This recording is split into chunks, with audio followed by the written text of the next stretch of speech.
प्रियंका शर्मा। मैं लखनऊ से कानपुर आ रही थी।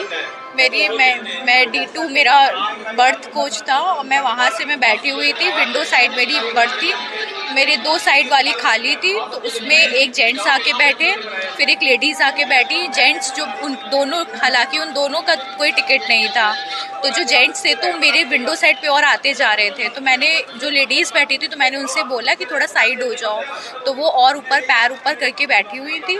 तो मैंने उनको बोला कि आप सही से बैठिए, तो वो वहीं से मुझे चिल्लाने लगी, आपकी एक ही सीट है, आपको 3 सीट को क्या है। मैंने कहा मैं आपको ये नहीं कह रही हूँ आप हट जाइए, मैं आपको ये कह रही हूँ कि आप सही से बैठ जाइए तो स्पेस बन जाए। ये थोड़ा जो जेंट्स बैठे हैं वो आपकी तरफ थोड़े खिसके, लेकिन वो नहीं तैयार हुई, वो लड़ने लगी। फिर मैं शांत होकर बैठ गई चुपचाप। जब कानपुर आया तो मैंने कहा अब तो मैं उतर रही हूँ, अब आप सही से बैठ जाइए।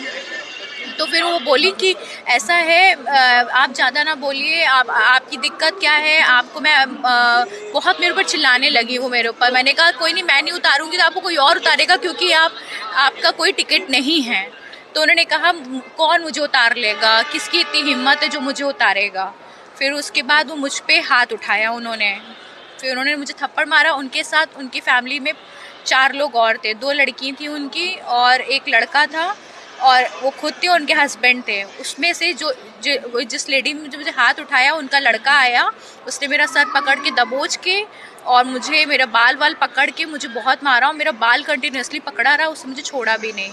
और ये जो लेडीज़ थी ये भी मुझे मारती रही और मैं अपने बचाव में हाथ पैर मारे कि मुझे कोई छोड़ दे, क्योंकि मैं एस्थमेटिक पेशेंट हूँ, तो भी मुझे नहीं छोड़ा गया। फिर कुछ लोग आए, उन्होंने मुझे छुड़वाया। फिर वो ट्रेन के बाहर में उतरी, तो उसके बाद में लोगों ने कहा इनसे माफ़ी मांग लो। तो लड़का मेरे पैर छुआ, मैंने कहा तुमने मेरे बाल इतने ज़ोर से पकड़े, तुमने मुझे मारा। फिर उसके बाद वो कहने लगे, मैंने कहा कि तुम्हें पता है मैं भी PhD कर रही हूँ। तो उसने कहा तू हाँ बढ़िया है, कुछ भी कर रही हो, और ये कह के वो ट्रेन में चलने लगी। मेरे पास उनका फ़ोटो भी है, वो ऐसे जाने लगे। फिर मैं गई ट्रेन के आगे जहाँ पे गार्ड साहब बैठते, उनको बोला, फिर उन्होंने ट्रेन रुकवाई, फिर इन लोगों को नीचे उतारा। सिटी एक्सप्रेस से आ रही थी। हाँ, कानपुर में आ रही थी और मेरा D2 बर्थ था। ट्रेन के अंदर कानपुर के स्टेशन पे करी थी, गाड़ी रुक गई थी। कंप्लेन दिया है, लेकिन अभी तक मुझे कुछ FIR का रिसीप्ट वगैरह कुछ नहीं मिला हुआ है। मैं 5 बजे का ये वारदात है, 5:15 बजे का। उसके बाद से अभी भी मैं शायद 8-9 बज रहा है, मेरे को अभी तक कुछ नहीं, मेरे सब एप्लीकेशन लिखवा ली गई है, लेकिन उसके बाद अभी कोई रिसीविंग वगैरह नहीं दी गई है।